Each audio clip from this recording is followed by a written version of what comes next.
आवाज माइक अच्छी कर रहे हैं आप हमें समझाओ ना, छोड़ दो अपना माइक रखने चले जाएंगे। हमने कहा छोड़ दो, ऐसे हमने कहा छोड़ दो, इतना करो, समझाओ ना। आप हजरात से गुजारिश है खाली जगह भी बस आगे बढ़ाइए भाई, आ जाइए। हरकत में बरकत है ये फरमाया है। आप हजरात भी जरा सब बिस्तर से उठा लो, अलग अलग होकर न बैठिए, नुकसान होगा।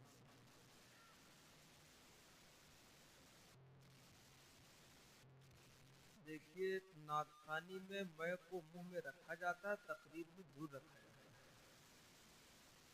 हमारे रफीक हजरत मौलाना कारी इसहाक साहब मुद्दज़िल बयान फरमा रहे थे, एक वालिद से ज़्यादा दूरी थी। सही तरीका वही है बयान के लिए मैं को दूरी का। तो हजरत वाला की उम्र तो मुझसे ज़्यादा लगती थी, हालांकि उम्र में मुझसे 2 साल कम है कारी साहब। तो बहरहाल मुझसे मोहब्बत करते हैं, असल तरीका वही है। तो नाथखानी में मुंह में रखा जाता है, मैं तकरीब में भूल दिया जाता है। ये आप सीख रहिएगा हमेशा, न दुश्वारी बात नहीं। दरूद पाक अल्लाहुम्मा सल्ली अला सय्यिदना व मौलाना मुहम्मदिन व अला आलि सय्यिदना व मौलाना मुहम्मदिन मुबारक वसल्लम। बड़ी देर से आप हजरात एक के बाद दीगरे हजराते उलमाए इकराम के बयानात से, नात मनक़बत के अशार से और कुरान मुक़द्दस की तिलावत से मुस्तफ़ीद होते चले आए हैं। रात का काफ़ी हिस्सा गुजर चुका है, थोड़े वक्त के लिए हाजिर हुआ हूँ और इससे ज़्यादा की ज़रूरत भी नहीं है। तो पूरी तवज्जो चाहिए, जो हजरात आगे हैं उनसे पूरी तवज्जो, पीछे उनकी मर्जी। वालिद साहब एक शेर पढ़ा करते थे, दरूद पाक पढ़ लें सल्लल्लाहु अलैहि वसल्लम।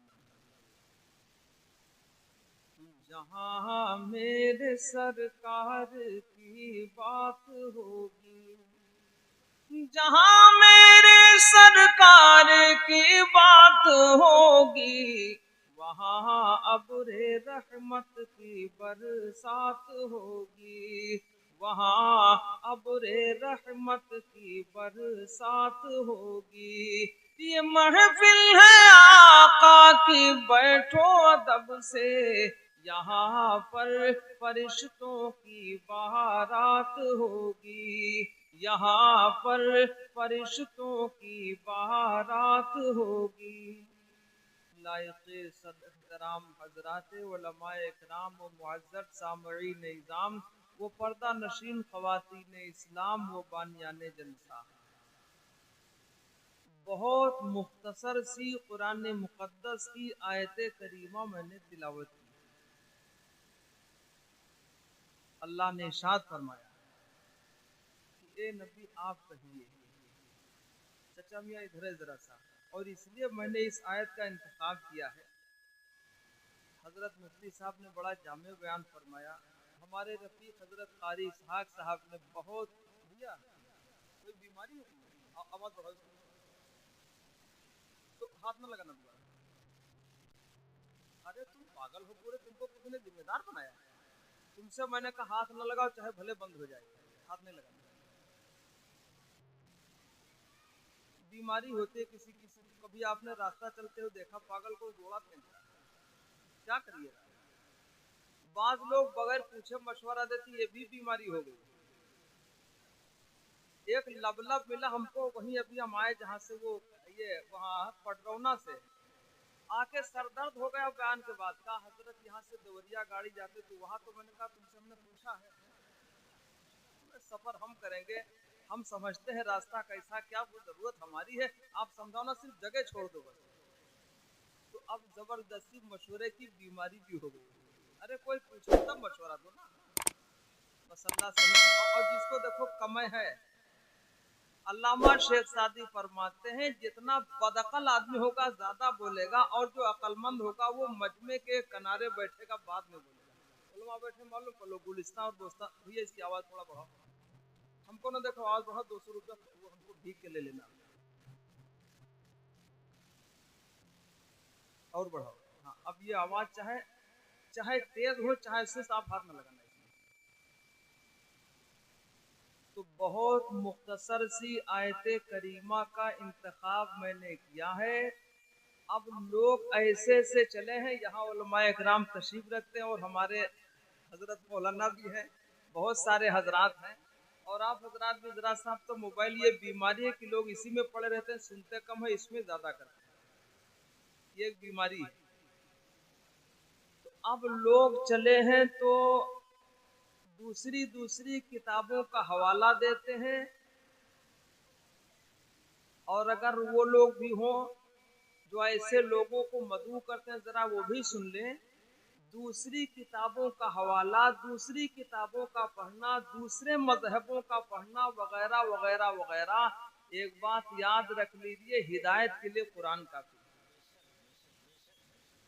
हिदायत के लिए किसी किताब की जरूरत कुरान मुकद्दस के सबूत के लिए नहीं है, नबी के नबूवत के लिए किसी और किताब की जरूरत नहीं है। लोग बेवकूफ बनाते हैं, ढकोसला बना के लाते हैं, इधर उधर वो बन के आते हैं लोगों को फुसलाने के लिए। ऐसी कोई जरूरत नहीं, अल्लाह का कलाम तमाम कलामों पर भारी। एक शेर में कहूंगा कि कौनैन के रुश्दो हिदायत का सामान न बदला जाएगा, कौनैन के रुश्दो हिदायत का सामान न बदला जाएगा, बदलेगा जमाना लाख मगर कुरान न बदला जाएगा। तो सबसे मुकद्दस किताब कौन सी भैया? कुरान है ना। कोनो बाइबल लाता, कोनो फलाना, क्या जरूरत, जब तौरात जबूर इंजील की जरूरत नहीं पड़ी, जब कुरान आया सबकी रहबरी करता है, तो अब भला बताओ। अब हम आगे नहीं कहेंगे, आगे नहीं कहेंगे। आजकल के नौजवान बड़े शौकीन, अता पता कुछ है नहीं, गुस्ल का तरीका नहीं पता, कितनी चीजों से वजू टूटता नहीं पता, कब नमाज फासिद हो गई नहीं पता, कहते फलाना मौलाना बहुत। आपको नदवा में आलिम नहीं मिलता है, आपको शाही मुरादाबाद में आलिम नहीं मिलता, दारुल देवबंद जो उम्मुल मदारिस है, जो पूरी दुनिया में इल्म का मरकज है, दारुल देवबंद, वहां से आपको नहीं मिलता है कोई।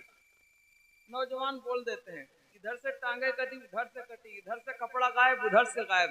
अब मैं इसके मौके पर क्या बताऊं, ये जो कपड़ा घुटनों से कमर तक है, इतना हिस्सा छुपाना वाजिब है, इसके ऊपर भी काट लेते हैं। पूछ लो उलमा से नमाज होगी कि नहीं होगी, आप जानो, आपका काम जानो। इतना नहीं पता है, कहते हैं फलाना मौलाना बहुत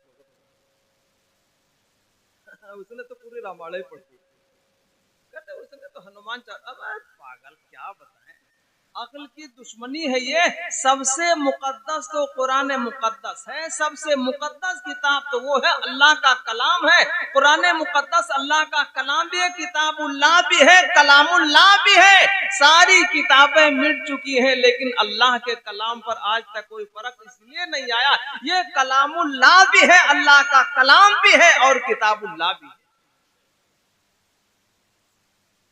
बोलो करेंगे इंशाअल्लाह। तो कुरान असल किताब, अल्लाह के महबूब इमामुल अंबिया जनाब मोहम्मदुर रसूलुल्लाह सल्लल्लाहु अलैहि वसल्लम से अल्लाह ने इरशाद फरमाया, कुल हल यस्तवील्लज़ीना यअलमून वल्लज़ीना ला यअलमून।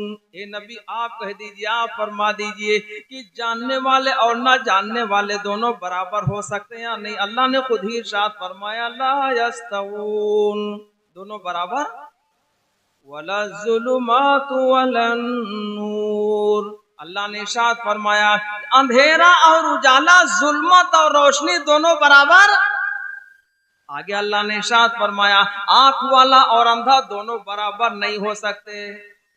आमावल बसीर, यानी अंधा और आंख वाला दोनों बराबर नहीं हो सकते, ये अल्लाह ने इरशाद फरमाया। तो कुरान मुकद्दस ही हिदायत के लिए काफी है। अल्लाह ने इरशाद फरमाया, ज़ालिकल किताबु ला रैब फीह, ये ऐसी किताब है जिसमें शक व शुबहा की कोई गुंजाइश। कुरान की अजमत दिल में उतारिए, और बातें आएंगी इंशाअल्लाह करूंगा, पहले आप ये बात समझो। इमाम गजाली रहमतुल्लाह अलैह का बचपना था, जामिया निजामिया बगदाद में पढ़ा करते थे। दुनिया का सबसे बड़ा इल्मी मरकज जामिया निजामिया बगदाद उस दौर में था। अब तो पूरी दुनिया का इल्मी मरकज बेतकल्लुफ दारुल उलूम देवबंद है। मैं कैसे कह दूं, क्या कहूं। अल्लामा अली रजा मिस्री मिस्र से आए, जामिया अजहर मिस्र से हजरत अल्लामा अनवर शाह कश्मीरी रहमतुल्लाह अलैह बयान फरमा रहे थे, दरस दे रहे थे। 3 दिन अल्लामा अली रजा मिस्री दारुल देवबंद की दारुल हदीस में तलबा के साथ बैठे सुनते रहे, और उन्होंने तीसरे दिन कहा कि हजरत, मैं सुनता था यहाँ से इल्म का चश्मा जारी है, आज समझ में आया पूरी दुनिया को फैज यहीं से मिलता।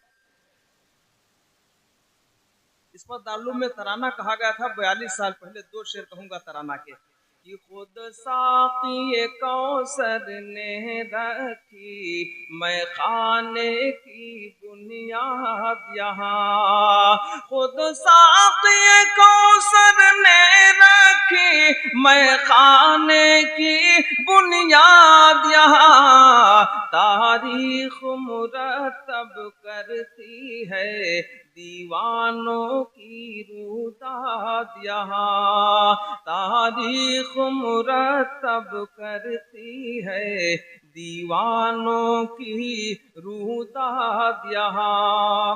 और एक शेर बड़ा अच्छा याद है कि हर बूंद है जिसकी अमृत जल, यह बादल ऐसा बादल है, हर बूंद है जिसकी अमृत जल, यह बादल ऐसा बादल है, और 100 सागर जिससे भर जाए, यह छागल ऐसा छागल है, 100 सागर जिससे भर जाए, यह छागल ऐसा छागल है। जी चाहता एक शेर और कहूँ इसका, कि कोहसार यहाँ दब जाते हैं, कोहसार फारसी में कहते हैं पहाड़ों को, कि कोहसार यहाँ दब जाते हैं, तूफान यहाँ रुक जाते हैं। और काह कहते हैं महल को, खाक कहते हैं मिट्टी को, काख कहते हैं फारसी में महल को। सुनिएगा जरा, आज तो वैसे कहा फलाने ने पढ़ दिया मदीने की बात कर दी, सुभान अल्लाह, और समझे कुछ नहीं उधार है। एक जगह लोग मुशायरा में गए तो कहा कुछ समझ में आया, कहा हाँ इरशाद इरशाद समझ में आए। जैसे सुनने वाले वैसे वो आगे नहीं कहेंगे। और जितने यूट्यूब पर घूमते एक आदमी कोई शायर 10 में कहीं एक ही मिलेगा। अब हम इस पे भी नहीं कहेंगे कुछ वरना बुरा मान जाओगे, लेकिन अब कोई इसीलिए वालिद साहब हमको डांटते थे कि बहुत सच ना कहा करो, कभी कभी बोल हो जाएगा। ये हमारी अपनी मजबूरी है। अलहक मुरुन हक बात कड़वी। तो कोहसार यहाँ दब जाते हैं, तूफान यहाँ रुक जाते हैं। कोहसार यहाँ दब जाते हैं, तूफान यहाँ रुक जाते हैं। इस काखे फकीरी के आगे शाहों के महल झुक जाते हैं। इस काखे फकीरी के आगे शाहों के महल झुक जाते हैं। वो है मादरे इल्मी दारुल उलूम देवबंद, उम्मुल मदारिस, तमाम मदरसों की माँ दारुल उलूम। अपनी मर्जी से नहीं रखा। इमामुल अंबिया जनाबे मोहम्मदुर रसूलुल्लाह सल्लल्लाहु अलैहि वसल्लम ख्वाब में तशरीफ लाए। हजरत नानवी रहमतुल्लाह अलैह हुज्जतुल इस्लाम से फरमाया, हुज्जतुल्लाहि अलल अर्ज, जब तक जिंदा रहे अल्लाह की हुज्जत और दलील जमीन के ऊपर, और जब दुनिया से रुखसत हुए कब्र में गए हुज्जतुल्लाहि फिल अर्ज हो गए। हजरत अल्लामा कासिम नानवी रहमतुल्लाह अलैह ख्वाब में आका तशरीफ लाए। आका अलैहिस्सलाम ने इरशाद फरमाया, कासिम यहाँ मदरसे की बुनियाद रख। किसने कहा? ज़बाने रिसालत ने कहा है। अल्लाह सही समझ की तौफीक अता फरमाए। अरे बोलो भाई, तो असल इल्म कौन सा भैया? अरे पीछे तक बोल दो ना, कहते फलाना बहुत गजब, पूरी बॉबीले उठा कर पूरा रामायण उठा, पूरा हनुमान। अब तुमको क्या मिलेगा इससे? आपको तो जो मुफ्ती साहब ने कहा सुन्नतों से मिलेगा, किताबुल्लाह से मिलेगा, सुन्नते रसूलुल्लाह से मिलेगा, उधर क्या मिलेगा? अल्लाह सही समझ आता पर कहते बहुत गजब। अब आता पता अपने बारे में नहीं है। कटा है पूरा, इधरों काटे उधरों काटे पड़ा।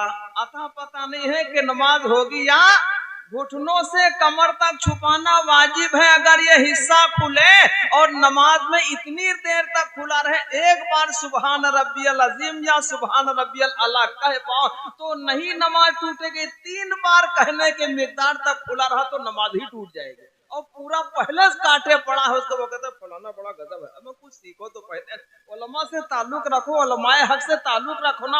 आपके यहाँ तो इदारे महमूदिया है, इतना बड़ा मदरसा, जाओ बड़े बड़े उलमा है। और याद रखिए बहुत बड़े आलिम दीन हजरत मौलाना इमाम अली साहब रहमतुल्लाह अलैह, आप कई जिलों में इतना बड़ा मुनाजिर नहीं पाते जितने बड़े मुनाजिर थे हजरत मौलाना इमाम अली साहब दानिश रहमतुल्लाह अलैह। समझे नहीं समझे? अल्लाह सही समझ अता फरमाए। तो मैं कह रहा था जामिया निजामिया बगदाद में पढ़ते थे इमाम गजाली रहमतुल्लाह अलैह। हजरत बड़ी गुर्बत में जिंदगी बसर करते चले आए। कभी पेट भर खाना नहीं मिला करता था। और भैया आपको सुन लो जरा, यहाँ तलबा भी हैं, बहुत पेट भर खाओगे तो इल्म की जगह कहाँ रखोगे? एक दो की बात नहीं करता हूँ। हजरत अल्लामा कारी सैयद सिद्दीक अहमद साहब बांधवी रहमतुल्लाह अलैह, जो हजरत कारी इसहाक साहब के दौरे के उस्ताद, हजरत पेट भर खाना नहीं खाया करते थे, पानी भरते थे, उसके बदले कुछ रोटियां मिलती थी। सबसे पहले फतेहपुर आए, जो कानपुर से 82 किलोमीटर दूरी पर। समझ लो भाई, हजरत पेट भर खाना नहीं खाते थे। हजरत नानोती रहमतुल्लाह अलैह, और मैंने जिनका जिक्र किया हजरत हजरत हजरत हजरत रहमतुल्लाह अलैह, कौन? हजरत इमाम गजाली रहमतुल्लाह अलैह, बहुत बड़े अल्लामा थे। इनके इल्मी मकाम को देखा जाए तो सर से टोपी नीचे आ जाए, इतने बड़े अल्लामा थे। कौन? हजरत इमाम गजाली रहमतुल्लाह। आवाज बढ़ाओ, तुम आवाज की जिम्मेदार नहीं हो, कम हो ज्यादा हो इसका आप जिम्मेदार नहीं हो। 3 बार बता चुका हूँ, 4थी बार नहीं बताऊंगा। 3 बार में सब कुछ है। हमारे यहाँ जो सही मसला है 3 बार में तलाक हो जाते, फिर उसमें कोई गुंजाइश। और बात बाजों के यहाँ एक बार बैठ करके एक ही जगह बैठ के 100 बार कह दो तब भी एक ही मानी जाती है, और मैं कहूंगा नहीं, उस पर कोई उसका मौका नहीं है। एक मर्तबे हजरत मौलाना उसामा साहब रहमतुल्लाह अलैह, मुफ्ती शकील साहब रहमतुल्लाह अलैह और हजरत मौलाना अफजलुर रहमान साहब शेखुल हदीस दामद बरकात यहाँ हरदोई वाले, तो रसूलाबाद एक जगह है जिला उन्नाव में, और कारी आजाद साहब ने प्रोग्राम करवाया था बहुत पहले रद्दे गैर मुकल्लिदियत पर। तो आखिर में इस नाचीज को रखा गया, तो बयान तो सब हो ही चुके थे, अब कहाँ से, तो हमने कहा भाई एक ही बात मैंने कही मौलाना, मैंने कहा अगर किसी आदमी को एक जगह बिठाकर 10 लाठी मारो पीठ कुप्पा हो जाए कितनी मानोगे, तो कहा 10। तो हमने कहा तलाक में नहीं समझ में आया, कहा गया, मैंने कहा एक जगह बैठकर कोई 10 पारे तिलावत कर ले कितने मानोगे, कहा 10 है। मैंने कहा एक जगह पर कोई 18 रकात नफले पढ़ ले कितनी मानोगे, कहा 18। तो हमने कहा तलाक में नहीं समझ में आया, बात खत्म हो गई उतने। तो अर्ज कर रहा था कि 3 बार दखल लगता है, कोई वजू में 4 बार हाथों को धुल ले तो उसका वजू मकरूह हो जाएगा, पानी का इसराफ होगा, पानी ज्यादा हो जाएगा, 3 ही बार सुन्नत है।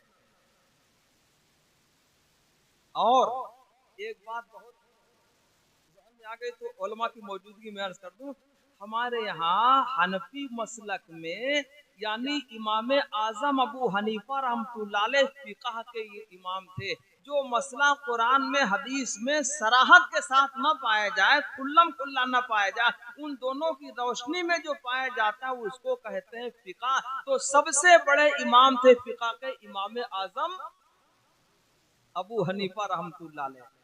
आज एक बात सिर्फ बताऊंगा, हमारे यहाँ हनफी मसलक में अमले कसीर नमाज में पाया जाए तो नमाज फासिद हो जाएगी, टूट जाएगी। अमले कसीर यानी ज्यादा अमल, एक ही रुक्न में 3 बार एक ही अमल मुसलसल पै बपै पेश हो जाए, उस अमल को अमले कसीर बोलते हैं, उससे नमाज टूटती।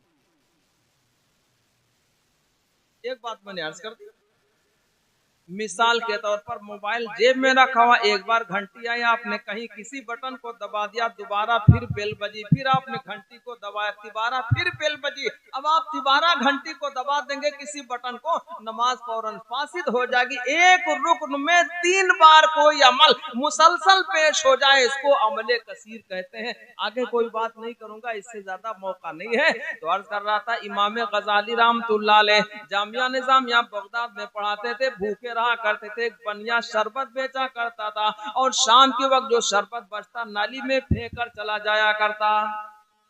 एक दिन इमाम साहब कहने लगे कि ये बनिया तो शरबत नाली में डाल के चला जाता है, मैं जरा भूखा प्यासा रहता हूँ, शरबत ही से कुछ मदद मिल जाया करे तो मुझे दे दिया कर। तो बनिया ने इमाम साहब को धक्का दे दिया कि नहीं, और शरबत नाली में फेंक के चला गया। और भैया कोई ऐसा आदमी हो तो नाराज न हो जाए, बनिया बड़ा चालाक होता है। जब आप जीरा खरीदने जाओगे और लाल मिर्च खड़ी वाली खरीदने जाओगे तो जब आप 100 ग्राम मांगोगे तो 1 पाव भर देगा, ऊपर से बड़ी बड़ी मिर्च उठा लेगा, जब डंठल बचेगा ना टूटा खाता वही आप समझोगे बहुत सखी आदमी, सखी वकी में बहुत ही चकड़ है वो, ऊपर से उठाता जाएगा नीचे वाला कूड़ा भर करके। अरे बोलो है कि नहीं, ऐसे बड़ा चालाक होता है। और एक साहब मिले तो मैंने कहा भाई जब आप गोश्त बेचते हो तो हम लोग को अंदाजा होता भाई 1 किलो हो चुका होता, आप 1 किलो की जगह 1.25 किलो 1.5 किलो क्यों रख देते हो तराजू के पल्ले में? तो आप नहीं समझ पाओगे, उनका समझा दो ना, कोई बहुत बारी बात है। कहा सुनो, कुछ तो हमारी मर्जी की बोटियां होंगी और कुछ खरीदार की मर्जी के मुताबिक बोटियां होंगी, हम अपनी मर्जी वाली भर देते हैं और जब उसको घटाना होता तो उसकी मर्जी वाली उठा उठा के नीचे डाल ले जाओ, हड्डी नापो घर में, आज चक्कर होता। अरे बोलो है कि नहीं? तो भैया बनिया बड़ा चालाक होता है। बनिया ने इमाम गजाली रहमतुल्लाह अलैह को धक्का दे दिया, पानी और शरबत को नाली में डाल के चला गया। हजरत घड़ी ने देखे, हम घड़ी देख चुके हैं, 12 बजे हम छोड़ देंगे, कोई घड़ी नहीं देखे, हमारे पास घड़ी है और हम ठीक इंशाल्लाह 12 बजे छोड़ देंगे। नमाज में भी लोग बहुत थकते हैं, जब मस्जिद में जाते तो घड़ी बराबर देते, कहीं ज्यादा ना हो जाए, कहीं कैद में फंस जाए। मस्जिद में जब तक रहोगे सवाब ही मिलेगा, चाहे पढ़ो चाहे इसे बैठे रहो। अरे बोलो है कि नहीं? तो लोग बहुत आयन वक्त पे जाएंगे, और शहर में तो लोग बड़े वक्त के पाबंद होते, बहुत आयन वक्त पे जाएंगे और इतनी जल्दी भागेंगे कि आप पता नहीं लगा पाओगे किसकी चप्पल उठा ले गए। बहुत जल्दी भागते हैं और उनका पैर बता नहीं पाएगा कौन चप्पल पुरानी है कौन नहीं। जब उनका पैर पड़ेगा तो नई चप्पल में पड़ेगा। खैर वो बात नहीं। 10 रकात 10 सुन्नतें ऐसी हैं जिसके बदले अल्लाह के हबीब ने खुशखबरी दी है। 10 सुन्नतें, वो 10 रकातें कौन, 12 रकातें, वो 12 कौन सी हैं? जो आदमी बिला वजह छोड़ दे गुनहगार हो जाएगा। वो 12 कौन सी हैं? जब सुन्नत की बात आई तो 1 मिनट में ये बात अर्ज कर दूंगा। वो 12 रकातें कौन सी हैं जिसके लिए ताकीद की गई है? अल्लाह के हबीब अलैहिस्सलाम पाबंदी फरमाते थे, सहाबा इकराम, ताबईन, तबा ताबईन, औलिया अल्लाह, बुजुर्गान दीन उसकी हमेशा पाबंदी करते थे। वो 12 सुन्नतें कौन सी हैं? तो फजर से पहले की सुन्नतें हैं। ये इतनी अहम सुन्नतें हैं कि अगर छूट जाए तो जब आप फर्ज पढ़ लीजिए उसके बाद इनको सूरज निकलने के 20 मिनट के बाद पढ़िए, और 20 के बाद से लगाकर जब तक जलाल का वक्त रहता उससे पहले पहले आप उन सुन्नतों को पढ़ सकते हैं। और अगर जलाल का वक्त यानी सूरज जमाल पर आ जाए, सूरज घूम जाए, जोहर का वक्त शुरू हो जाए, अब वो सुन्नत माफ हो जाएगी, अब आप नहीं पढ़ेंगे। लेकिन तब तक इसकी गुंजाइश इतनी अहम सुन्नत है। कौन सी? फजर से 2 रकात पहले वाली सुन्नत। और 4 सुन्नतें जोहर से पहले की, ये सुन्नतें मुअक्कदा कहलाती हैं। 2 सुन्नतें बाद के ये भी जरूरी हैं, और 2 सुन्नतें मगरिब के बाद की हैं, इसकी भी बराबर पाबंदी की गई है। और 2 रकातें ईशा की फर्ज के बाद हैं। ये कुल मिला के 12 सुन्नतें हो गई हैं, इसकी ताकीद की गई है। अल्लाह सही सुन्नतों पर अमल की तौफीक अता फरमाए। तो अर्ज कर रहा था, इमाम गजाली रहमतुल्लाह अलैह को धक्का दे के बनिया चला गया। बहुत मुख्तसर कर वरना वक्त हो जाएगा। कुछ दिनों के बाद बनिया की लड़की शादी के लायक हो गई, और बनिया मालदार बहुत अब हुआ।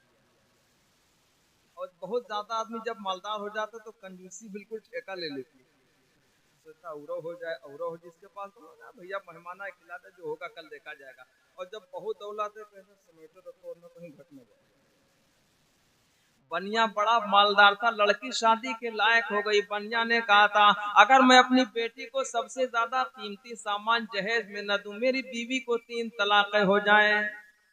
जब 3 दिन बाकी रहे, बनिया ने पता लगाना शुरू किया। पता चला जितना सामान इसने इकट्ठा किया है, सारा सामान पहले ही से दिया जा चुका। बनिया परेशान हो गया, पता लगा के इधर उधर बहुत ज्यादा परेशान हुआ। जब 3 ही दिन शादी के रह गए तो बीवी से कहा, क्या होना चाहिए? मैंने पता तो बहुत लगा है, जितना सामान मैंने ढेर कर दिया है, ये सारा सामान पहले ही से दिया जा चुका है, मामला तलाक का आएगा। तो तलाक क्या रही? कहा, जाओ उलमा से मसला मालूम कर लो। तुम मुफ्तियान निजाम के पास जाओ, बगदाद के बड़े बड़े मुफ्तियों के पास। वो गया, बनिया गया, मसला मालूम किया, सबने जवाब दे दिया। कहा, एक ही आदमी नौजवान आलिम दीन गजाली नाम का, इमाम गजाली के पास जाओ, अगर वो मसले का हल बयान करने तो है, वरना किसी और के बस की बात नहीं है। बनिया आया इमाम गजाली रहमतुल्लाह अलैह के पास, हजरत मसला बता दीजिए, मैंने ऐसा ऐसा कहा था, सबसे ज्यादा कीमती सामान अपनी बेटी को जहेज में न दे पाऊं, मेरी बीवी को 3 तलाक़ें हो जाएं। हजरत ने फरमाया, बनिया सुन, इस बात को बताने के लिए तुझे 1 खच्चर रुपया देना पड़ेगा, तब मसले का हल होगा। 1 खच्चर के माने पूरी बोरी में भर लिया जाए रुपये, तब सोने चांदी के सिक्के चलते थे, आज की तरह वैसे थोड़े लोहा मिला। तो कहा, 1 बोरी यानी 1 जानवर खच्चर बोझल हो जाए, उसके बोझ के बराबर तुझे रुपया देना पड़ेगा, तब मैं मसले का हल बताऊंगा। बनिया ने कहा, ये पैसे तो हजरत ज्यादा हो जाएंगे, मशवरा के बाद मैं कल बताऊंगा। बनिया घर गया, बीवी से कहा कि हजरत ने ये कहा तो था, सुनो सौदा भी सस्ता है, तलाक हो जाएगी, मुंह नहीं दिखा पाओगे, 1 खच्चर रुपया दे दो, सौदा ये सस्ता है। बनिया आया दूसरे दिन का, हजरत आप मसला बता दीजिए, 1 खच्चर रुपया देने को तैयार। हजरत ने कहा, सुनो 2। कहा, क्या मतलब? कहा 2 खच्चर। कहा, हजरत आपने कल 1 ही कहा था। कहा, सुन बहुत चकड़ न बन, कल पहला दिन था, दूसरा दिन है, 2 खच्चर देने पड़ेंगे। बनिया को पैसे ज्यादा लगेगा। हजरत मैं कल आऊंगा, मशवरा के बाद बताऊंगा। बनिया घर गया, बीवी से मशवरा किया, बीवी ने कहा सुनो अब भी सस्ता है मामला, हल करवा लो वरना की मुंह दिखाने के लायक। बनिया तीसरे दिन आया, कहा हजरत मसला बता दीजिए, मैं 2 खच्चर रुपया देने को तैयार हूं। हजरत ने कहा 3। कहा हजरत आप तो पढ़ाते जाते, आपने 2 की बात कहा, सुनो कल दूसरा दिन था, तीसरा दिन।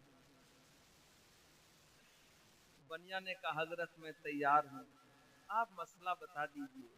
समय रिसालत के परवाने, ईमान वालों, बुजुर्गों और दोस्तों, हम दुनियावी तालीम बड़ी बड़ी डिग्रियां दिलवा करके बहुत ज्यादा खुश हो जाते हैं कि बड़े कमाल को पहुंचा दिया, बड़े कमाल को पहुंचे, और बेटी बहुत कमाल को पहुंच गई। दीन की तालीम नहीं है, कुरान की तालीम नहीं है, समझे नहीं समझे, नमाज और रोजे इसकी मालूमात नहीं है। क्या जवाब दोगे? अल्लाह क्या कुछ पता चला मालूमात नहीं है। तुम्हारा दिया हुआ पैसा खत्म हो जाएगा, दी हुई दौलत खत्म हो जाएगी, दिया हुआ सामान खत्म हो जाएगा, कहीं आग लग गई सामान ही जल जाएगा, लड़की खत्म हो गई सामान वो बेईमान लूट लेगा। जब पहले से उसने रियायत नहीं की तो मरने के बाद कहाँ वापस कर देगा? आप बताओ। ये दी हुई दौलत खत्म हो जाएगी, सामान चला जाएगा, लेकिन कुरान वाली दौलत जो सीने में जा चुकी है उसको कोई छीन ही नहीं सकता, इसको कोई छीन पाएगा नहीं।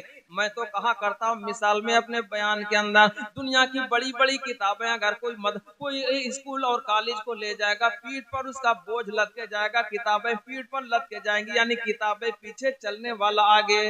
आगे वो किताब नहीं जाएगी, किताब पीछे है, चलने वाला आगे है, उसका सीना आगे, चेहरा आगे है, किताबें पीछे लदी हुई है।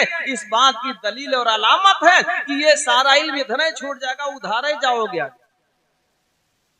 लेकिन जरा कुरान की बात बता दो, समय रिसालत के परवान, जब कुरान की बात आएगी औरतें बोलेंगी ये तो बड़ी वाली किताब, कहते हैं बड़ी किताब है, वाकई बड़ी किताब है, बेचारी अपनी जबान में बोलती है कि बड़ी किताब से माने अल्लाह का कलाम है, अल्लाह की किताब है। इस किताब को सीने से लगाकर पहले वजू करके और इसको चूम कर सीने से लगाकर तब पढ़ने वाला चलता है, बच्चे जाते हैं। इस बात की अलामत है ये किताब अल्लाह की किताब दुनिया में रहबरी करेगी, कब्र में रहबरी करेगी, पुलसरात पर रहबरी करेगी, मैदान क़यामत में भी कुरान मजीद लोगों की शफाअत करवा के जन्नत में दाखिल करवाए। इमाम गजाली रहमतुल्लाह अलैह अंदर तशरीफ ले गए, कलामुल्लाह शरीफ उठा के लाए, कहा बनिया सुन ये अल्लाह का कलाम है, किताब है, इस किताब को ले ले, जब सारा सामान देने लगना तो कलामुल्लाह शरीफ को भी हदिया में दे देना, इसकी कीमत इतनी ज्यादा है कि दोनों जहान की दौलत मिलकर इसका मुकाबला। अरे बोलो भाई, कदर करूंगा इंशाल्लाह। तो 40 चक्कर न पढ़ना, पढ़ गए हो लेकिन अब दोबारा एहतियात करना। हमेशा उलमाए रब्बानीन को, खालिस उलमा को, जो मुखलिस हैं जैसे कारी साहब, मुफ्ती साहब वगैरह और बड़े बड़े लोग हैं, ऐसे लोगों को बुलाकर हमेशा दीन की बात सुना करो। इधर उधर की बातें सुनने से मिलेगा कोई बड़ा गजब रहा, लेकिन हाथ कुछ लगेगा ना उधारे फिर लौट जाओगे। अल्लाह सही अमल की तौफीक। अरे भैया बुरा तो नहीं लग रहा है, लेकिन है यही है।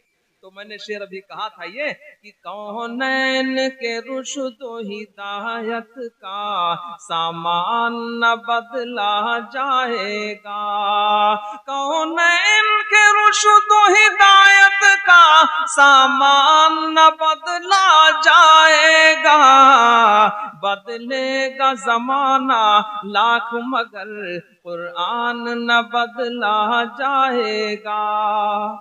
हजरत ने बनिया को कुरान मुकद्दस दे दिया। लोग कहते हैं कुरान जलाने से जल गया, नुस्खा जल गया। मैंने कहा किसने बताया कलाम जला? में जला होता तो जल चुका होता, मौजूद ना होता। आज भी अल्लाह का कलाम मौजूद है, कागज जला है, नुस्खा जला है, अल्लाह का कलाम तो आज मौजूद है, हमेशा मौजूद रहे। कलाम ना जलाने से जलेगा ना मिटाने से मिटेगा, नुस्खा जल जाएगा, कागज है, कोई भी कागज जला दो, कुछ भी लिख दो तो कागज तो जल ही जाएगा। अल्लाह का कलाम जलने वाला मिटने वाला नहीं। तो तय करो ईमान वालों, कुरान मुकद्दस की तालीम अपने बच्चों को और बच्चियों को, इसकी जगह कहाँ घर घर करवा पाओगे, आसान नहीं है। इसके लिए मदरसा होता है, ये मदारिस दीन की छावनियां। क्या है ये तालीम गाहें दीन की छावनियां है, यहीं से मिलेगा। एक आदमी बैठेगा, मुदर्रिस बैठेगा और वो तालीम देगा। मुदर्रिस का बड़ा मकाम होता है। और मैं क्या बताऊं, बात तो बार बार आती है, इसलिए मुझे मजबूरन कहना पड़ता है। इधर उधर का खर्चा बहुत करते हैं, इनको दिया उनको दिया, ये किया वो किया, ताकि लोग समझे बहुत ज्यादा हाई फाई आदमी, इधर उधर बहुत किया। लेकिन जब मुदर्रिस को देने की बारी है तो कहते हैं इनको 5,000 दे दो, 3,000 इमामत के, 4,000 इधर पढ़ाने के, 7,000 बस। कहते हैं बहुत है इतना। और 1 घंटे वाले को दिया बहुत, और इधर जो 24 घंटे लगा है कहते हैं 7,000 बहुत है, इमाम साहब कम नहीं।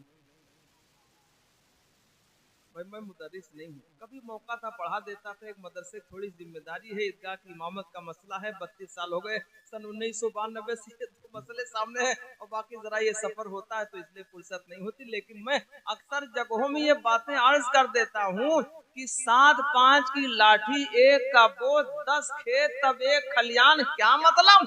आप मस्जिद में एक गोल्ला रख लो जिसमें पैसा डलता है, उसमें रोजाना 5 रुपया डालते जाओ, हर रोज 5 रुपया एक में डालो, दूसरे में भी 5 डालते जाओ, एक मकतब और मदरसे के लिए खास कर लो और एक मस्जिद के लिए खास कर लो, तो अलग अलग रख के दोनों में रोजाना 5-5 रुपए। बच्चे 5 से कम नहीं लेते, अब तो 10 लेने लगे हैं। 5 दे दो तो नाली में फेंक के चले जाएंगे, गुस्सा हो जाओ, और 2 अगर दोगे तो न जाने कितनी दूर फेंक देते, अरे पोल नहीं फेंक। तो 10-5 तो रोजाना इसे चले जाते हैं, बच्चे ले जाते हैं, इधर उधर गिर जाते हैं, न जाने क्या क्या होता है। 1-आध रुपया गिर जाए तो आदमी उठाने की जहमत नहीं करता, अरे कौन उठाए 1 रुपया के बाद, और 10 गिर गए इसके लिए हम गाड़ी रोकर उठाएं। तो 10-5 की कोई हैसियत इस दौर में नहीं है ईमान वालों। अगर ये 5-5 दोनों मिला के 10 रुपए रोजाना डालते रहे तो 1 महीना पूरा होने के बाद कितना हो जाएगा? 300 हो जाएंगे। 150 इधर और 150, पता चलेगा आपको? नहीं पता चलेगा। मुझे याद है 40 साल पीछे की बात, बचपना था, मैं पढ़ता था, चुटकी चलती थी। 40 साल की बात तकरीबन हो गई, इसलिए कि 40 साल का अरसा हो गया। मैं मदरसा फुरकानिया दाखिले के लिए गया था, 40वां साल, उससे पहले की बात है ये। तो चुटकी चलती थी। जिन जिन के यहाँ खाना, मान लीजिए चावल पकने जा रहा, तो उस चावल में से थोड़ा निकाल के रख दिया अलग। रखते रखते 1 हफ्ता हो गया, फिर जुमेरात के दिन आते थे बच्चे वसूली के लिए, जो 1 हफ्ते में जमा हुआ। मान लीजिए 1 किलो चावल पकना तो 100 ग्राम निकाल के अलग रख दिया, 1 किलो आटा पकना तो 100 ग्राम आटा निकाल के दूसरे बर्तन में रख दिया। 1 हफ्ता पूरा हुआ, उसके बाद जब बच्चा है वसूली के लिए, दोनों उठा के, अब यहाँ हो न हो, कहीं हो न हो, लेकिन पहले हमने देखा हमारे इलाके में चलता था, उसको चुटकी बोलते थे, चलता था। तो पता चला 50 घरों से जमा होते होते अच्छा खासा ढेर हो गया। अगर कुछ न हो तो उसी से इमाम और मुअज्जिन की तनख्वाह, मुदर्रिस की तनख्वाह। और पता चला नहीं, अल्लाह के नाम पर जब पहले से निकाला जाए बरकत हो जाएगी। जब 1 किलो आटा लगने वाला अल्लाह के नाम पर पहले से निकाल दिया जाएगा, बरकत हो जाएगी। 1 किलो आटा और 1 किलो चावल में अगर 8 लोग खाते थे और अल्लाह के नाम पर पहले से निकाल जाए, उसकी बरकत होगी। 20 लोग खाएंगे, घटेगा तभी नहीं। अल्लाह को दे दो फिर घट जाए, ऐसा हो ही नहीं सकता। अल्लाह बड़ा गयूर है, बड़ी गैरत वाला है, जो उसके साथ करे अल्लाह बहुत याद रखता। अल्लाह लेता नहीं, अल्लाह की तो देने की आदत है, लेने की आदत नहीं। तो तय करो, 10-10 रुपए रोजाना जमा कर देंगे। एक इधर डाला, दूसरा उधर डाला, 10-10 रुपए रोजाना जमा कर लिया। और जमा करते करते अगर 10, 20, 30, 50 घर हो गए, हर घर से 300 रुपया महीना, और पता आपको चलेगा नहीं। जब 10-5 यूं ही चला जाता, पता चलेगा नहीं। इकट्ठा कहो 300 महीने में दीजिए, तो आदमी को गरानी गुजरे, यार बहुत हम नहीं दे पाएंगे, अरे बोलो है कि नहीं? और 10-10, 5-5 करते रहे, हर महीने में 300 हो जाएंगे, सब जमा हो गया। इमाम की तनख्वाह बढ़ा दी, मुदर्रिस की तनख्वाह बढ़ा दी, मुअज्जिन की तनख्वाह बढ़ा दी, उसका भी काम हो जाएगा, इधर भी बरकत हो जाएगी। बोलो होगी कि नहीं? तो तय करो ईमान वालों। तो अर्ज कर रहा था, दीन की तालीम, ये तालीम गाहें मदारिस हुआ करते हैं, दीन की छावनियां हैं, कदर कीजिए दोस्तों वहाँ। तो अल्लाह ने इरशाद फरमाया, कुल हल यस्तविल्लज़ीना यअलमून वल्लज़ीना ला यअलमून। अल्लाह ने इरशाद फरमाया, ए मेरे नबी आप कह दीजिए कि जानने वाले और न जानने वाले दोनों बराबर। अल्लाह ने फरमाया बताओ, कुल हल यस्तविल्लज़ीना यअलमून वल्लज़ीना ला यअलमून। क्या जानने वाले और न जानने वाले दोनों बराबर हो सकते हैं? आगे अल्लाह ने इरशाद फरमाया ला यस्तवून, बराबर हो ही नहीं सकते। कि बेइल्म तमा खुदारा शनाख्त, अल्लामा शेख सादी फरमाते हैं बगैर इल्म के अल्लाह को पहचाना नहीं जा सकता। एक बात तो ये हो गई, बोलो करेंगे ऐसा? बच्चों को दीन की तालीम सबसे पहले अल्लाह का नाम और अल्लाह का कलाम पढ़ाया जाएगा, अल्लाह की किताब पढ़ाई जाएगी। बोलो करेंगे इंशाअल्लाह। और ये तालीम घर से होती है। माँ का गोद पहला मदरसा होता है। माँ का गोद, हमारा लड़का साथ में आया है, नाजरा मुकम्मल है, मदरसे की तालीम, ये घर की इसकी माँ की तालीम है। 7 बच्चियां और उनमें से 5 का कुरान यूं ही नाजरा घर में। और जितने बच्चे जब वो बोलना शुरू करते तो सबसे पहले उनको कलमे ही की बात की जाती है। अल्लाह का फजल है। तो ये माँ का गोद बच्चों के लिए पहला मदरसा होता है। वालिए कंधार, कंधार के बादशाह ने सुना लड़का जंग से वापस हार के आ रहा, पीठ फेर के आ रहा। बीवी ने कहा ऐसा नहीं हो सकता, कहा दूसरी खबर का इंतजार करो। जब बीवी ने बहुत इत्मीनान से कहा, जब दूसरी खबर आई तो पता चला हार के नहीं जीत के आ रहा है।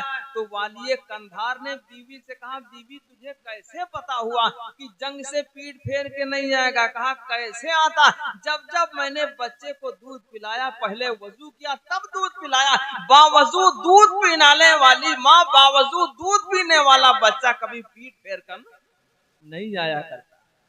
अल्लाह हमारी माँ बहनों को समझ अता फरमाए। ये तो अपना दामन छुड़ा लेती है, मोबाइल में बच्चों को फंसा देती है। कुछ काम करना हुआ ना, वो मोबाइल छप्पर वाला चला ना, पूरा अजाब तो है, वो पकड़ा दिया बेटा ये ले जाओ। अब कान भी मुतासिर हैं, आंखें भी मुतासिर हैं, दिल भी मुतासिर है, सारा आजा सब कमजोर हुए जा रहे हैं। और पता चला 20 साल की उम्र में जवाब देने लगे और तमाम कमजोरियां। इससे बचना पड़ेगा। अपना पीछा छुड़ाने के लिए मोबाइल दे देती। अरे बोलो होता नहीं होता? इससे बचिए। तो अर्ज कर रहा था कि माँ का गोद पहला मदरसा हुआ करता है। तो अल्लाह के हबीब अलैहिस्सलाम ने इरशाद फरमाया तलबुल इल्मी फरीज़तुन अला कुल्ली मुस्लिम, इल्म का तलब करना फर्ज। सबको आलिम बना दो, मुफ्ती बना दो नहीं जरूरी है। कितना, जिससे दीन की मालूमात, हराम और हलाल की तमीज और इबादत, ये सारी चीजें इतनी मालूमात हो सके, इतना फर्ज है। सबको आलिम बना दो नहीं जरूरी, सबको हाफिज बना दो जरूरी नहीं है। लेकिन करोगे ऐसा तो सवाब बेइंतहा मिलेगा। लेकिन जिम्मेदारी इसी पर खत्म हो जाती है। बोलो करेंगे इंशाअल्लाह। तो हजरत गिरामी, मैंने 2 बातें अर्ज की और दरूद पाक पढ़ लें। अल्लाहुम्मा सल्ली अला सय्यिदना व मौलाना मुहम्मदिन व अला आलि सय्यिदना व मौलाना मुहम्मदिन व बारिक वसल्लम। ये मजलिसें बड़ी कीमती हुआ करती हैं, इसमें दीन की बातें हुआ करती हैं और अमल की नियत से सुना कीजिए, दिल में बसा लीजिए, फायदा तभी होगा। तो ये हमारे अहबाब ने जो बयान फरमाया 3 उलमा इकराम ने, उसको आप जहन में रखे रहिएगा। शादी के ताल्लुक से हजरत मौलाना मुफ्ती हुसैन साहब दामत बरकातुहुम ने और हजरत कारी साहब ने पूरी वजाहत के साथ बयान फरमाया कि शादी में खुराफात इधर उधर ये सारी चीजें करते हैं। एक बात आप याद रखिए, असल तरीका जो मुख्तसर सा सुन्नत का ये है कि आजकल इस दौर में लोग लड़की वालों को टाइम देते हैं कि भाई साहब होने वाले समझी जी, जितना चाहो टाइम आप 2, 4, 6, 10 महीने का ले लो, हमें कोई बात नहीं, कोई हरज नहीं, हम खुशी से आपको टाइम। अरे बोलो, बोलते नहीं बोलते? अरे भैया बोलते नहीं बोलते? बहुत वली न बनो, यहाँ भी लोग यही कहते हैं। हाँ, बहुत लग रहा है हरम से, ऐसा वैसा नहीं कि जो सिद्क दिल से नबी का गुलाम हो जाए, जो सिद्क दिल से नबी का गुलाम हो जाए, तो उस पे आतिश दोज़ख हराम हो जाए, तो उस पे आतिश दोज़ख हराम हो जाए।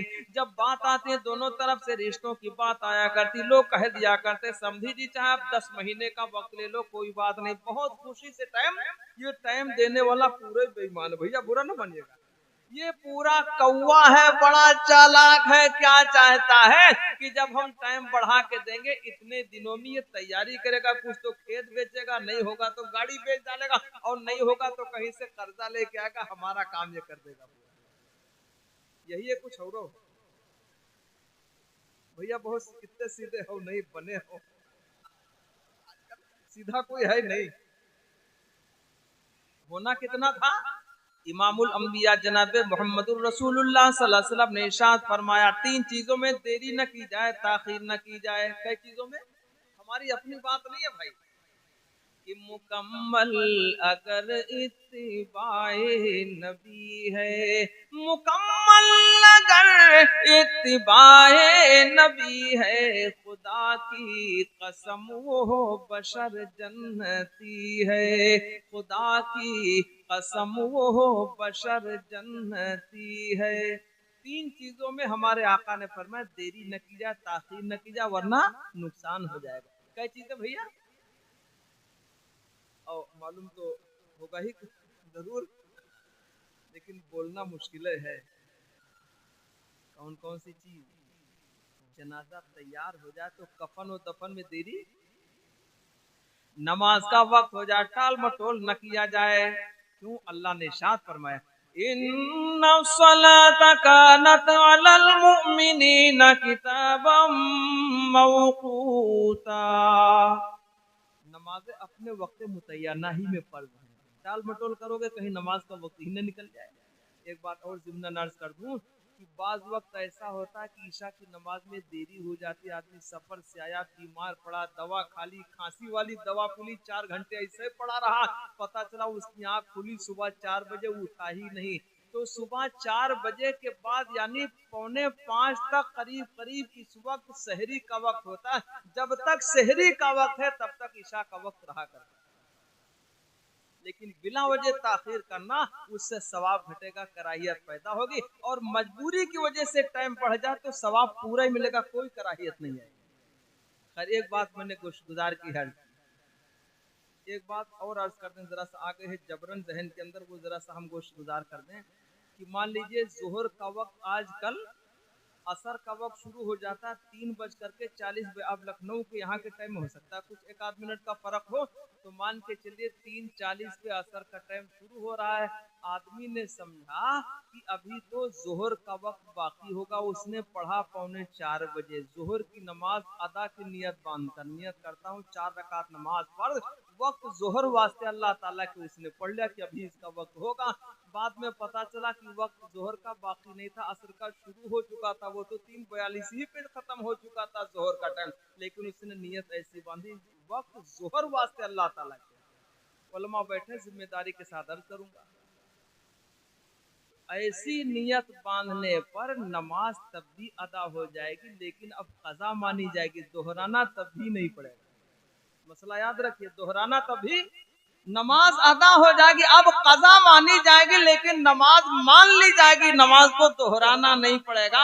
पता चला आपने 3:30 बजे नमाज पढ़ी, नियत करता हूँ 4 रकात नमाज पढ़, आज की जोहर की कज़ा वक्त असर अभी 3:30 बजा, पता चला 4-6 मिनट बाकी है, अब आपने नमाज पढ़ ली कज़ा के साथ। किसी ने बताया कि भाई साहब अभी तो जोहर का टाइम ही बाकी था, आपने कज़ा की नियत कर ली, तो अब इस नियत पर भी उसकी नमाज हो जाएगी, कज़ा की नियत की, तभी वो अदा ही मानी जाएगी, तभी वो, अरे बोलो भाई, अदा, भैया हजरत ना बोलो, चुप बैठो आराम से, तभी वो, हाँ जाओ कहीं मोबाइल देखो, तब भी वो अदा ही मानी जाएगी। अरे समझ के नहीं समझा, ज्यादा बोलने में बीमारी होती है, और मैंने पहले बताया अल्लामा शेख सादी की वो बात, तो ये बात मेरी आप याद रखिएगा। तो अर्ज कर रहा था, ये बात तो मैंने गुजार की है, अर्ज की नमाज के ताल्लुक से, तो अर्ज कर रहा था कि 3 चीजों में ताखीर, नमाज का वक्त हो जाए, जनाजा तैयार हो जाए तो कफन और दफन में देरी, और तीसरी आखिरी वो क्या चीज है भैया? मामला थोड़ा फंसेगा इसमें, जब लड़का शादी के लायक हो जाए, लड़की शादी के लायक हो जाए, जोड़ का रिश्ता मिल जाए, तो अब ताखीर, बाद लोग बड़े चकड़ होते हैं। आज हो गई है बात, तारीख 7 महीने और दूर की है, और इस दौरान बराबर अस्सलाम वालेकुम, अरे बोलो होता नहीं होता, सूफियाने इस्लाम बोलो हलाल है कि हराम, इतना पूछते हैं। हराम है, जायज नहीं है, आप पूछ लो चाहे ताल्लुम से मसला, इसलिए कि गैर महरिम की बात बेतकल्लुफ होना रोजाना की जायज नहीं है। अभी निकाह नहीं हुआ है, बात हुई है, बात करना शुरू कर दिया, जायज नहीं है, नाजायज है, गुनाह है। क्यों लंबी तारीख रखी है? जब बात हो जाती तारीख तय कर लेते, जल्दी से निकाह कर लेते, इतना लंबा वक्त डाल जाए, बीच में बातें होती वो भी नाजायज। बातें करना नाजायज है, गुनाह है, और आगे पीछे करते रहे, बीच में टोकने वाले आ गए, किसी ने जा करके कुछ मढ़ दिया, पता चला बातें खत्म हो गई। ऐसा भी बहुत बार होता है। अरे होता नहीं होता? अल्लाह के हबीब का फरमान, मेरे आका जी ने कह दिया जमीन आसमान पे जाए, सूरज बजाए, पूरब के पश्चिम की तरह से निकले और पूरब जाके डूब जाए, ऐसा तो हो सकता है, लेकिन ताजदार मदीना इमामुल अंबिया जनाब मोहम्मदुर रसूलुल्लाह सल्लल्लाहु अलैहि वसल्लम की बात गलत, तो इसमें भी देरी न की जाए।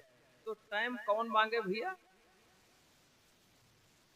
इतनी बात करके बात खत्म करूंगा। टाइम मांगे कौन?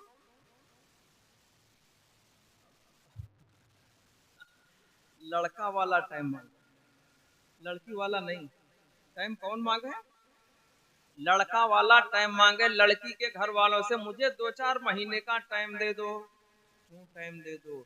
हम जरा कमरा दुरुस्त करवा लें, कुछ और रंग रोगन है वो भी करवा लें, हमारे पास कूलर नहीं है उसका इंतजाम कर लें, अगर गर्मी का मौसम है हमारे यहाँ बेड नहीं सही जरा वो भी ले आए, और हमारे पास और इंतजाम कुकर फलाना ढकाना अर्तन बर्तन गद्दा वद्दा सारा इंतजाम जब हम कर ले, तब निकाह की तैयारी करके निकाह करके। लड़के वाले की जिम्मेदारी है टाइम ये मांगकर इंतजाम करके तब लाए। लड़की के जिम्मे नहीं है, लड़की के घर वालों के। उसने लड़की दे दी, उससे ज्यादा की जिम्मेदारी नहीं है। तुम निकाह पढ़वाने गए हो, खाना न खिलाए तब भी उसकी कोई जिम्मेदारी नहीं है, अगर वो खिला दे तो उसका एहसान है, वरना ज्यादा से ज्यादा हजरत हरदोई रहमतुल्लाह अलैह ने फरमाया, हजरत थानवी रहमतुल्लाह अलैह ने 5 लोगों की बात की है, और हम मुहय्यिस सुन्ना हजरत मौलाना अबरार भक्त साहब हरदोई नव्वरल्लाहु मरकदहू ने 10 की बात कह के बस किया है कि 10 से ज्यादा न जाए, मस्जिद में निकाह पढ़वा के अपने घर ले आए बीवी को, उस रात के गुजरने के बाद जितना चाहे लोगों को अपनी उसाद और हैसियत के मुताबिक खिला दे। सुन्नत तो ये थकाते हैं लड़की वाले को, पता चला 2-4 लाख का वो कर्जदार हो गया, लड़का वाला इंतजार में बैठा हुआ। एक साहब मिले, उन्होंने पानी पेश किया तो पानी सादा था, बिल्कुल वैसा पानी। मैंने कहा क्या फ्री घर? मैंने कहा मौलाना 1 महीना बाकी है। उन्होंने कहा क्या मतलब? 1 महीना बाकी है, लड़की की शादी होनी है, तो लड़के का निकाह होगा, तो लड़की की तरफ से। मैंने कहा पूरा बन बिला रहे हैं, हमें फ्रिज नहीं लाया कि ये कहां से मिलेगा? लड़की के घर वाला तोबा है या अल्लाह, बड़ा तोबा है या अल्लाह। अरे बोलो है कि नहीं? उसके जिम्मे नहीं है, जब इंतजाम कर लो निकाह करवा के लड़की को घर लाओ, तुम्हारी जिम्मेदारी है। और इतना नहीं, मुजद्दिदे मिल्लत हजरत थानवी रहमतुल्लाह अलैह ने फरमाया कि लाने और ले जाने की मैके ले जाओ, लड़की यानी बीवी के माँ बाप से मुलाकात के लिए जिम्मेदारी तुम्हारी है, किराया तुम्हारा, लाने की भी जिम्मेदारी तुम्हारी है। इसलिए कि निकाह के वक्त कहलाया जाता है कि अलावा नान नफका के 10-20-30 हजार महज जो भी जिस हैसियत का आदमी हो, बाद में बोला जाता अलावा नान नफका के इतनी महर के साथ तुम्हारे निकाह में, आदमी बोलता है मैंने कबूल किया। तो नान के माने खाना पीना, सब नफका के माने बीमारी इजादी कपड़ा लत्ता लाना ले जाना, सब आदमी के दिन में। ऐसे बात बन जाएगी नहीं। तो याद रखो समय रिसालत के परवन, अगर कामयाबी चाहिए तो सुन्नतों को अपनाना पड़ेगा। अगर सुन्नतों को छोड़ा तो न यहाँ कोई भाव रहेगा, न मरने के बाद कोई भाव रहेगा, टकक नहीं बचेगी, यहाँ भी कोई भाव नहीं रहेगा। दरूद पाक पढ़, अल्लाहुम्मा सल्ली अला सय्यिदना व मौलाना मुहम्मदिन व अला आलि सय्यिदना व मौलाना मुहम्मदिन मुबारक वसल्लम। 2-3 शेर पढ़े देता हूँ, उसके बाद बात खत्म है।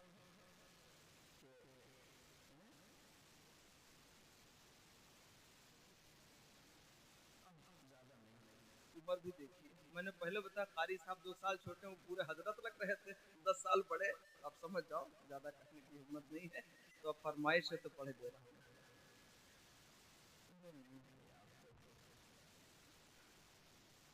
दरूद पाक सल्लल्लाहु अलैहि वसल्लम। कम से कम इतना भी दरूद है सल्लल्लाहु अलैहि वसल्लम। और जब लगे कि खाना कम है घर में, मेहमान अचानक रात में 10 बजे आए हैं, तो दरूद पाक पढ़ते जाइए, खाना निकालते जाइए, इंशाल्लाह घटेगा नहीं, घटेगा नहीं इंशाल्लाह। इसमें बड़ी बरकत है। और चाहे आप 1000 बार पढ़ लीजिए, सर में गर्मी नहीं पैदा होगी, दिमाग गर्म हो जाए इधर उधर होने लगे नहीं। और अगर कोई सोचे कि बिल्कुल आधा पगले हो जाए, कुल हल्ला पढ़ना शुरू कर दो 40-40 बार। अल्लाह के हबीब अलैहिस्सलाम का नाम इसमें जो है, पढ़िए दरूद पाक सल्लल्लाहु अलैहि वसल्लम के। उसी रहनुमा पे दुरूद है, उसी ताजवर पे सलाम है, उसी रहनुमा पे दुरूद है, उसी रहनुमा पे दुरूद है, उसी ताजवर पे सलाम है।